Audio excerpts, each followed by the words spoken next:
नाग पंचमी की कथा। एक नगर में एक सेठ जी रहते थे। उनके 7 बेटे और 7 बहुएं थीं। इन 7 बहुओं में से 6 बहुओं के तो पीहर थे, लेकिन 7वीं बहू के पीहर नहीं था। जब वह गर्भवती हुई तो उसे घेवर खाने की इच्छा हो रही थी। उसके पीहर नहीं था तो उसने एक घेवर चुराकर पानी भरने गई तब ले गई।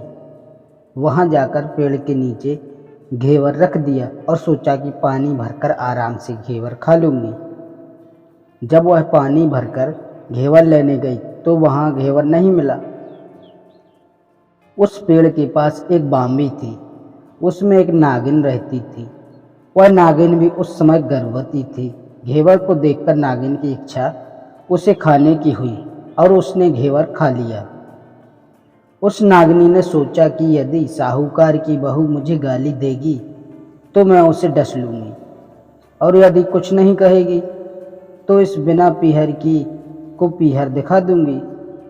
साहूकार की बेटे की बहू ने कहा कि शायद कोई मेरी जैसी ही होगी जिसने यह घेवर खा लिया।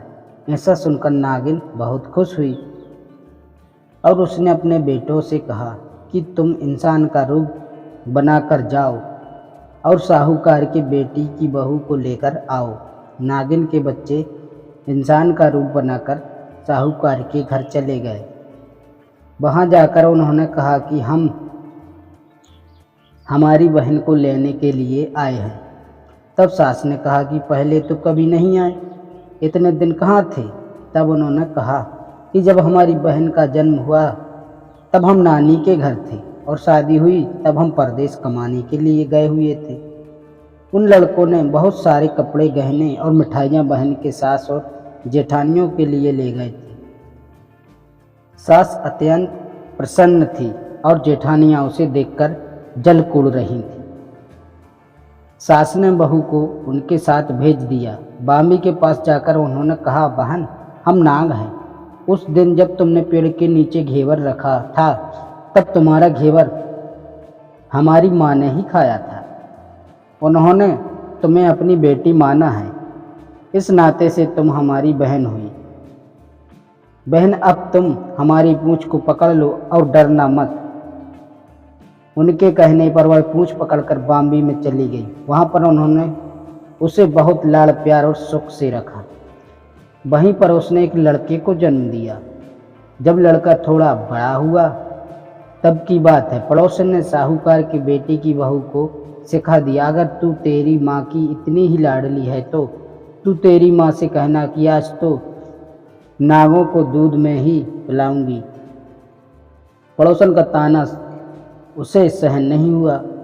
वह माँ से जिद करके नागों का दूध ठंडा करने लगी। तभी अभी तक दूध ठंडा नहीं हुआ था, उससे पहले कि उसके बेटे ने घंटी बजा दी। घंटी की आवाज़ सुनकर छोटे बड़े सारे नाग दूध पीने के लिए दौड़ पड़े। जब उन्होंने दूध में मुँह लगाया तो बहुतों का मुँह जल गया। तब नाग क्रोधित होकर बोलने लगे, बहन को काटेंगे। उनकी माँ ने उन्हें समझाते हुए कहा कि इसे मत काटो, यह तुम्हें आशीष देगी। तब साहूकार के बेटे की बहू ने कहा, थोड़े दिन बीत जाने के बाद पड़ोसन ने फिर से ताना मारा कि यदि तेरी माँ तुझ पर विश्वास करती तो तुझे 7वें कोठे की चाबी देती। उसने माँ से जिद करके चाबी ले ली और जब ताला खोला तो अंदर झूले में बाबा नाग झूल रहे थे। उसने बाबा नाग से कहा, सत सिया राम बाबा। उन्होंने कहा कि तूने सत सिया राम कर लिया, वरना मैं तुझे डस लेता। तब उसने कहा कि आप तो मेरे पिता हो, मुझे कैसे डस सकते हो? और बोली, जियो नाग नागिनी जियो वासुकी नाग, जीड़ मेरो लाड़ लड़ाया 9 करोड़ को हार। नाग देवता ने उसको 9 करोड़ का हार दे दिया। माँ ने अपने बेटों से कहा, बाई तो अब बड़े घरों में हाथ डालने लगी है, उसे घर पहुंचा दो।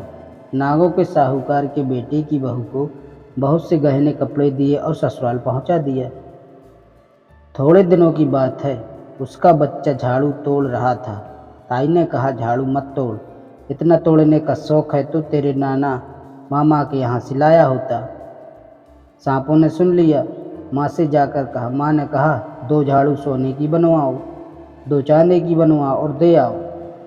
ताइयाँ देखकर जल गईं, कहने लगी, इसके तो ताने मारने से धन बढ़ता है।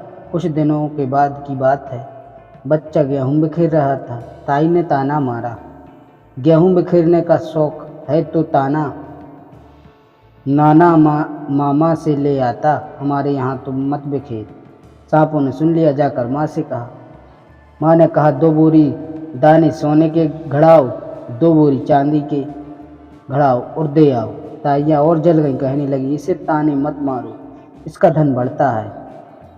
छोटी जेठानी लकड़ी लेने गई, वहाँ सांप था। उसने सोचा सबसे छोटी को भेजना चाहिए, सांप उसे खा जाएगा तो मुसीबत मिट जाएगी। छोटी बहू लकड़ी लेने गई तो वहाँ सांप बैठा था। बोली, भैया राम राम। सांप ने झट से बिछुए दे दिए, पहनकर छम छम करती चली आई। जेठानियाँ देखकर जल गई। 2-4 दिन बाद पानी की गड्डियों में से एक सांप देखा तो बड़ी जेठानी ने सबसे छोटी को पान लेने भेजा।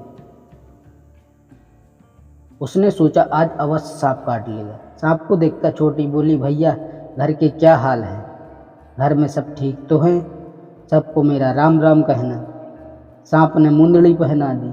जेठानियाँ फिर जल गई, कुड़ गई। उसका पति दुकान से आया, तब सिखा दिया कि तेरी बहू के तो सांप बिच्छू से दोस्ती है।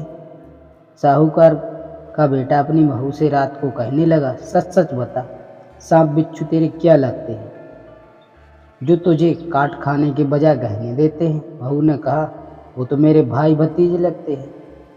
फिर उसने सारी बात अपने पति को बताई। पति ने कहा, तो क्या तेरे भाई भतीजे तुम्हें ही बुलाते हैं, कभी अपने जवाई को यानी हमें तो नहीं बुलाते हैं?